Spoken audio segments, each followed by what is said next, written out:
大家好啊！Nolo Channel 喺今日2026年3月20號星期五，繼續同大家睇二手樓市成交個案。今次同大家分享嘅就係獲利成交一個開心嘅分享，包括咗有深井嘅碧堤半島，仲有嘅就係馬鞍山海淀灣，兩個都係大增值有帳面獲利。希望大家對於 Nolo Channel 今次分享嘅開心內容點讚、留言同埋分享，希望大家對於 Nolo Channel 多啲支持啊！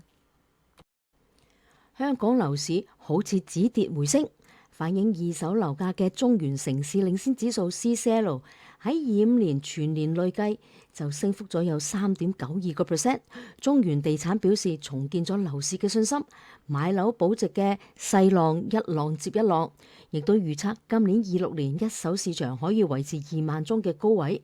受惠於一手樓價上升同埋減息嘅效應，亦都同時預料二手成交量可以升近30%，達到5萬宗。喺今年住宅樓價看漲15%，至於租金亦都提升5%，真係一片開心之聲喎。截至到目前最新可量化嘅二手樓市獲利比率，根據數據同埋市場分析指，而家私宅轉售獲利比率已經升到去68%，創20個月以嚟嘅新高，反映樓價自2025年見底之後持續回升，市場好似步入個溫和復甦期，希望繼續延續落去一個好勢頭啊！喺上個月，二手私宅獲利比率就68.1%，按月上升咗3個百分點。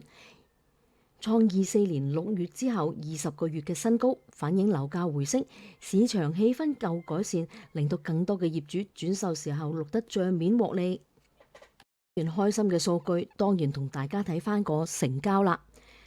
住慣住熟同屋苑嘅租客就以同樣間隔作為首選啦。最終就係有買家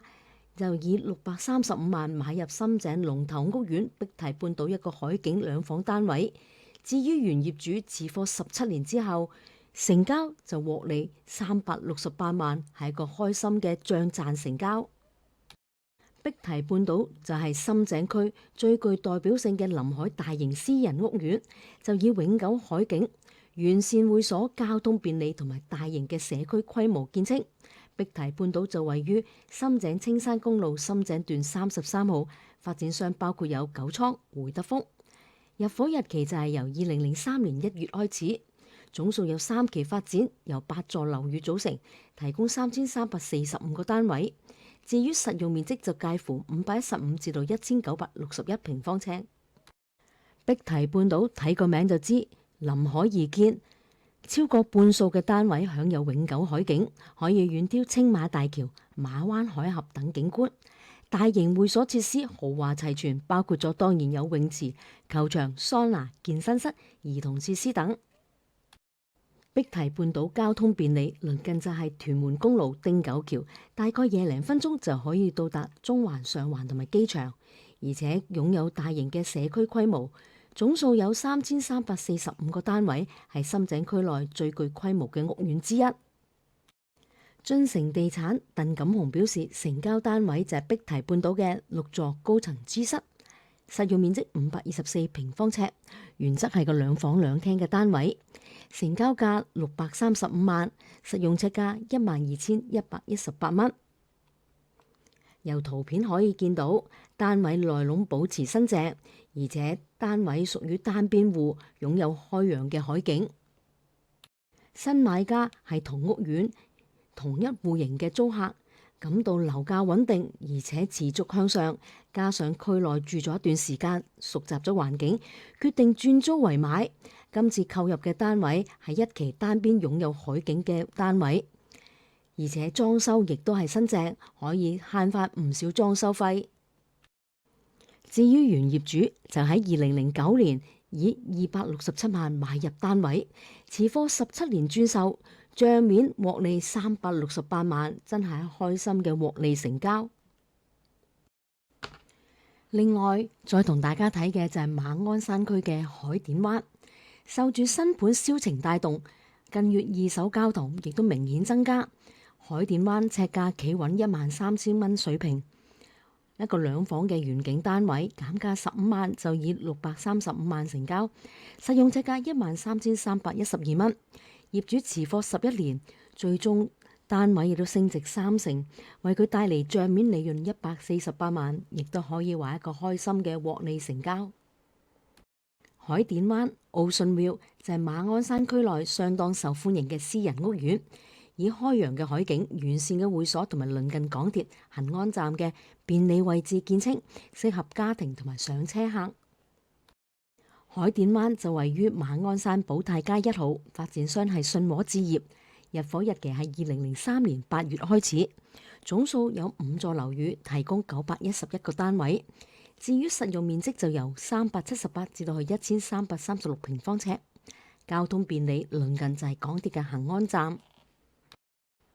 世紀21奇豐物業黃忠信表示，成交單位就係海典灣一座低層芝室，實用面積477平方尺，係個2房2廳嘅間隔，單位向東望嘅就係內園景致。上述嘅單位最初叫價650萬放盤，減價15萬之後就得到買家就以635萬承接，實用面積尺價13,312蚊。至於原業主喺15年7月就以487萬買入單位，11年後轉售，帳面獲利148萬，物業11年之後都升值咗有30%。喺樓價方面，25年有3大因素帶動咗樓價見底回升，終止3年嘅跌勢。2月底財政預算案放寬咗印花稅之後，中原城市領先指數 CCL 就升咗1.49%。5月 H 按急降，亦都跌穿咗封頂息。CCL 就升2.72%。喺9月同埋10月兩次減息之後，CCL 高見143.46點，比5月嘅低位135.16點，累升咗6.14%，升幅明顯大於24年設立之後嘅2.84%。2025年樓價累升接近4%，就以121個 CCL 大型成分嘅屋苑。喺25年頭11個月就有54個屋苑調整實用呎價升咗超過4%，九龍區有22個，新界區就有14個，新界東就有11個，港島就有7個。四區當中就以九龍表現最好，近70%嘅屋苑呎價升超過4%。區內就有10個屋苑跑贏大市，12個就追落後。隨住香港樓市回穩，多間銀行同埋地產代理亦都發表咗26年香港樓市嘅預測，大多都睇好今年港樓。預計隨住美國減息嘅預期同埋香港賣地減少呢啲多項嘅因素，今年香港嘅樓價將會升5至到15%。摩根大通香港地產行業研究主管陳文浩就表示，本港樓市止跌回升嘅主要原因就同港股表現較預期強，帶嚟財富效應同埋利好金融行業，加上發展商有意降低市場嘅供應，預計仍然有超過25,000伙潛在需求有待釋放。加上隨住內地一線城市樓價下跌，預計有唔少內地嘅買家傾向嚟香港進行境外資產嘅投資，即係嚟香港買樓啦。預料今年樓價能夠延續升勢，可以上升5%。好多人都講點知5% 上升啊！花旗銀行亦都睇好本港樓價喺上年25年低位反彈，預計今年將會有升幅3%。花旗表示，由於本港新土地供應處於14年嚟嘅新低，樓宇銷售利潤亦都從而家嘅5%去到9%，有所改善。各種利好嘅因素影響帶動之下，今年港樓將會反彈啦。至於發展商方面，恒基物業代理董事及營業部總經理韓家輝就表示，今年會有3大因素推動本港嘅樓市發展，包括隨住美國進入咗減息週期，對於香港樓市就有住正面嘅影響。此外，股市向好亦都製造財富效應，以及本港移民政策為樓市提供活力，為租賃同埋銷售市場帶嚟需求。佢預計今年樓市將會有5至到10% 嘅升幅。睇完咁多利好嘅因素同埋數據，當然 Lolo Channel 同大家睇下實際上面樓價另一方面嘅預測啦。香港樓價短期將會呈現弱勢反彈、反覆拉鋸嘅格局，但係中期走勢仍然取決於利率、經濟復甦同埋政策嘅效果。最新嘅數據亦都顯示樓價喺設立之後曾經回升，但係升勢會放緩。專家嘅意見分歧，樂觀派就當然睇升，悲觀派仍然警告有下行嘅風險。大家又買邊邊啊？根據中原城市領先指數 CCL 喺今年年初，樓價將會喺145至148點之間窄幅上落，反映市場進入咗盤整期，升跌動力都唔足夠。喺上年25年樓價曾經反彈3.9至到5%，但係進入咗今年26年之後，升勢明顯放緩。大型屋苑、中小型嘅單位指數都係只錄得0.4至到0.6%按月升幅，屬於溫和偏弱。根據最新嘅市場分析，美聯物業表示喺25年就為樓市嘅築底年，亦都預計今年樓價將會反彈。摩根士丹利就認為香港樓市已經步入咗4至5年嘅上升週期，預計樓價將會止跌回升。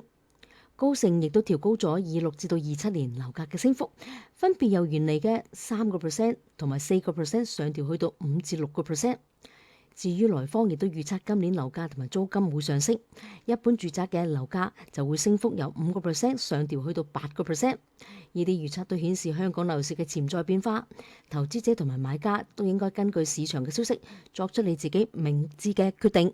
希望大家對於 Lolo Channel 今次分享嘅數據資料同埋開心嘅漲賺個案、碧堤半島同埋海點灣嘅成交，點讚、留言同埋分享。希望大家多啲支持 Lolo Channel 持續發展。Buy me a coffee 為我打打氣。如果你見到我 YouTube 有廣告，希望大家幫忙睇咗佢，為我灌注動力。今次分享到而家啦，拜拜。